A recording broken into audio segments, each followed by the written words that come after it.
আজকে তোমাদের দেখাবো গ্রাম বাংলার দৈনন্দিন কি কাজ করে সেইগুলো। তবে চলো, নমস্কার, কেমন আছো সবাই? শিউলি ব্লকে সকলকে স্বাগত জানাই। আশা করছি সবাই খুব ভালো আছো, আর আমরাও খুবই ভালো আছি। আজকে একটা নতুন ভিডিও নিয়ে তোমাদের সাথে চলে এসেছি। চলো তবে, এটা ছিল সেই দিন আমরা ঘুরতে গেছিলাম। তো ভিডিওটা অনেকটা বড় হওয়ার কারণে দুটো পার্ট করে দিয়েছি। এই যে যাকে দেখছো, ইনি হলেন আমার বাবা। বাবা অনেকটা বছর বাইরে কাটিয়েছে।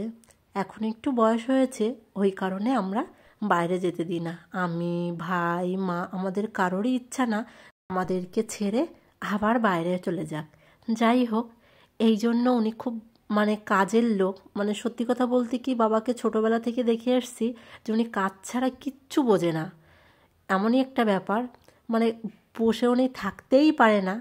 তো ওই কারণে বলেছি, আমাদের নিজেদের জমি আছে, আর কিছু জমি আছে বন্ধক নেওয়া, মালিককে টাকা দিতে হয়। ওই বিঘা প্রতি 1 লাখ পারো, 2 লাখ পারো, তোমার কাছ থেকে টাকা নিয়ে তোমাকে 2 বছরের জন্য তোমাকে তার জমিতে চাষ করতে দেবে। তো সেইভাবে আমাদের কিছু জমি রাখা আছে, আর নিজেদের কিছু জমি আছে, আর কিছু জমি লিজ নেওয়া। লিজ বলতে ওই ধরো প্রত্যেক বিঘা প্রতি 7,000 8,000 জমি হিসাবে টাকাটা দিতে হয়। তো সেইভাবেই আরও কিছু জমি আমাদের রাখা আছে। এখন বাবা বাড়িতে বসে টুকটাক চাষবাস করে। তো সেইভাবেই মা আর বাবা আমাদের বাড়িতে থাকে। আমার তো বিয়ে হয়ে গেছে, আর এদিকে ভাইও বাইরে। তাই এই শেষ বয়সটুকু মা আর বাবা আমরা চাই একসঙ্গে থাকুক। তার জন্য বাবা বাড়িতে বসে ওইভাবে থাকতে তো পারবে না কাজ না করে। তো সেইভাবে বাবা বাড়িতে বসেই চাষবাস করবে, সেইভাবেই বাড়িতে থাকে। আর এদিকে দেখো, এই পুচকেটা এত জ্বালাচ্ছে ওর আমি তো আমার কাছে ছিলই, আর এদিকে ওর দিদিকে পুরো মাথা খারাপ করে দিচ্ছে। লোকের জমিতে ছুটোপাটা করছে।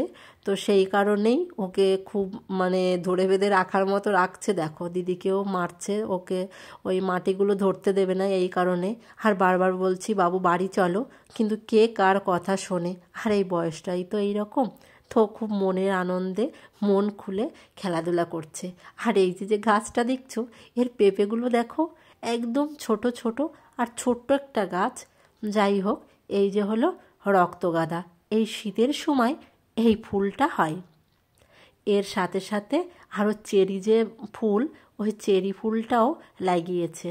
এখন এই একটা রক্ত আর একটা চেরি দিয়ে সাদা আর লাল মিলে যখন মালাটা গাঁথা হয়, অসাধারণ দেখতে লাগে। এই দিকের গাছগুলো অনেকটা বড় হয়ে গেছে, আর ওই যে আমাদের বাড়ি। যাই হোক, তবে চলো, বেলাটা তো অনেক বয়ে চলেছে, আর সন্ধ্যাও প্রায় হয়ে এসছে। ওই জন্য বাড়িতে যাব। এই যে দেখো, পাকা পটল পাখিতে খেয়ে রেখেছে, আর পাখিগুলো দেখো নিজের বাসায় চলে যাচ্ছে সারাদিন আহার করে। আর সন্ধ্যাবেলা যার যার নিজের বাসায়। পাখিদের বাসারও ঠিক থাকে, শুধুমাত্র থাকে না মানুষের বাসার ঠিক। কে কখন কোথায় যাব তার কোনো ঠিক নেই, আর কোথায় গিয়ে থাকতে হবে। যাই হোক, আর এই যে ধান, এই সময়টা এই যে ধান পেকে গেছে, তো এই যে ধানগুলো কেটে রেখেছে। আর ওই পাশে এই যে একটা কাকা, ওই কাকাটা ধান বাঁধছে। দেখো, ধান এইভাবে বাঁধতে হয়।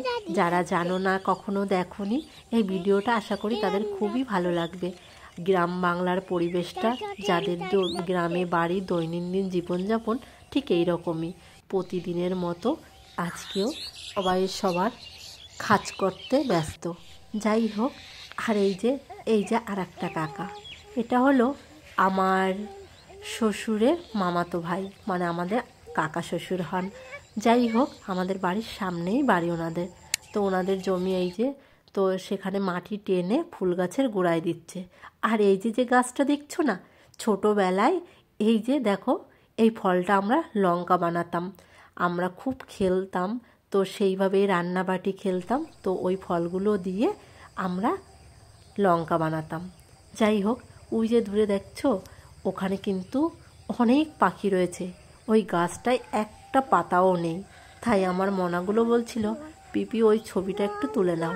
যাই হোক, চলো, সূর্যটা কিন্তু চলে যাচ্ছে আর আমাদেরও বাড়িতে যেতে হবে। বাড়ির কাছে যদিও চলে এসেছি, আর এই দুষ্টুটাকে আমি ধরে রাখতেই পারছি না, ছোটোপাটা করছে। তো যাই হোক, তবে চলো। এই যে দেখো বাড়িতে চলে এসেছি, তোমাদের একটা জিনিস দেখাবো, দাঁড়াও। এইদিকে আছে, কিছুদিন আগে তো খুব বর্ষা হয়েছে, তোমরা অনেকেই জানো। তো এই দেখো, এইখানে এই যে ধানের জমি, তো এইখানে জলে ভরে গেছিলো। তো এখানে ছোট ছোট মাছ হয়েছিল, পাশে যেহেতু পুকুর, তো পুকুরের থেকে উঠে আসছিল, তাই ওরা দেখছিল আর আমাকে বলছিল, পিপি জানো এখান থেকে আমরা মাছ ধরেছিলাম। বাড়িতে আসতে না আসতেই দেখছি মা বিড়ির পাতা কাটছে। আমার মা সব দিনই, মানে বাবা যখন বাইরে ছিল, অনেকটা মোটামুটি ঠাকুরের ইচ্ছা অনেকটা টাকা ইনকাম করতো তখন প্রত্যেক মাসে। এখনও দেখতাম মাকে এই বিড়ি পাতাটা কখনো বন্ধ করেনি, অনেকবার বলেছি মা, তারপরেও বলে নিজের কাজ নিজের হাত খরচা নিজেই করা ভালো। যাই হোক, এই যে এদিকে দেখছি বৌদিও বিড়ি বাঁধতে বসে গেছে। তবে চলো, আজকের ভিডিওটা তোমাদের কেমন লেগেছে অবশ্যই আমাকে জানিও। আশা রাখছি তোমাদের খুবই ভালো লাগবে। আর এদিকে বৌদি বলছে ননদিনের কাজ দেখো। যাই হোক, বৌদিগুলো আমার সত্যি খুব ভালো, 4টে বৌদি খুবই ভালো।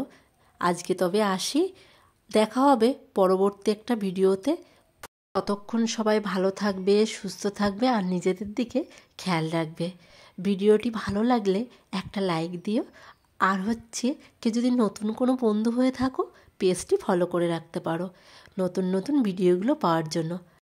তবে চলো, আজকে এই পর্যন্তই। টাটা।